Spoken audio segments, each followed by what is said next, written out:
গোবর দিলেই মিলবে বিদ্যুৎ, জ্বালানি, গ্যাস এবং পানীয় জল।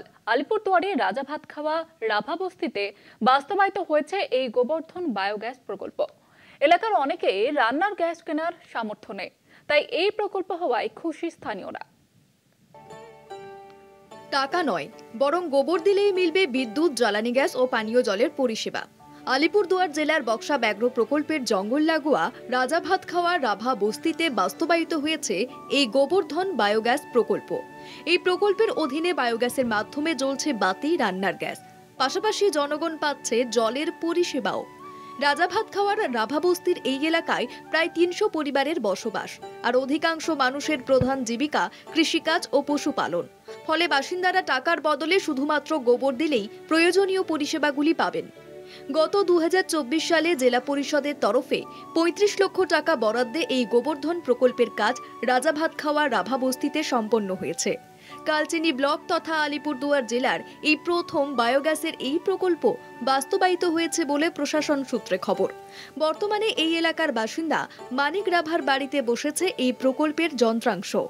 এটা গোবর্ধন প্রজেক্ট বায়োগ্যাস যেটাকে বলে, তা গোবর দিয়ে জল দিয়ে মিক্স করে এখানে ট্যাঙ্কিটা ঢুকাইতে হয়। তারপরে ওখানে গ্যাস তৈরি হয়ে উপরে বেলুন আছে না, বেলুনে চলে যায়। ওখান থেকে আমরা চুলোতে উনুন ধরাই। তারপরে আমরা এই গ্যাস দিয়ে লাইট জ্বলে রাত্রে এমার্জেন্সির জন্য। এটা গোবর্ধন প্রজেক্ট, এটা রান্নার হয়, তারপরে বাতিও জ্বলে জেনারেটর দিয়ে, গোবর লাগে, জল গোবর দিয়ে। আপাতত তো ৬টা বাড়িতে আর কালেকশন করে দিচ্ছে, কিন্তু মেশিনটা আসলে কালেকশন করে দিবে ওরা। আর ৪টা বাড়ির আর চুলা দিয়ে গেছে, ওরা পাইপও দিয়ে গেছে। এলাকার প্রায় ১০টি বাড়িতে এই পরিষেবা প্রদানের পরিকল্পনা রয়েছে প্রশাসনের। সেই অনুযায়ী শুরু হয়ে গিয়েছে কাজও। খুব শীঘ্রই সেই কাজও সম্পন্ন হবে বলে জানানো হয় প্রশাসনের পক্ষ থেকে। গোবর গ্যাসের প্রজেক্টের থেকে যেটা হয়, আমাদের এখানে প্রত্যেক বাড়ি বলতে ২০ থেকে ২৫টা বাড়িতে গ্যাস যায়, এবং এখান থেকে লাইটও জ্বলে, এবং জলের যে মেশিন আছে সেই মেশিনটাও চলবে। এই রানিং ওয়াটারটা এই গ্যাসের মাধ্যমে সেই সাপ্লাই হয়।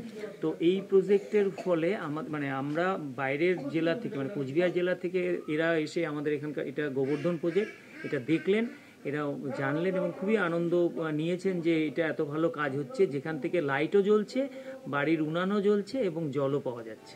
এলাকার অনেকেরই রান্নার গ্যাস কেনার সামর্থ্য নেই, ফলে প্রাণের ঝুঁকি নিয়ে অনেকেই জ্বালানি কাঠ সংগ্রহ করেন বন থেকে। তার বদলে যদি গোবর দিয়েই জ্বালানি গ্যাস, বিদ্যুৎ ও জলের পরিষেবা মেলে, তাহলে অনেক টাকাই সাশ্রয় হয়। প্রত্যন্ত এলাকায় এরকম এক প্রকল্প হওয়ায় খুশি স্থানীয় বাসিন্দারা। আলিপুরদুয়ার থেকে অজয় শাহের রিপোর্ট, কলকাতা টিভি।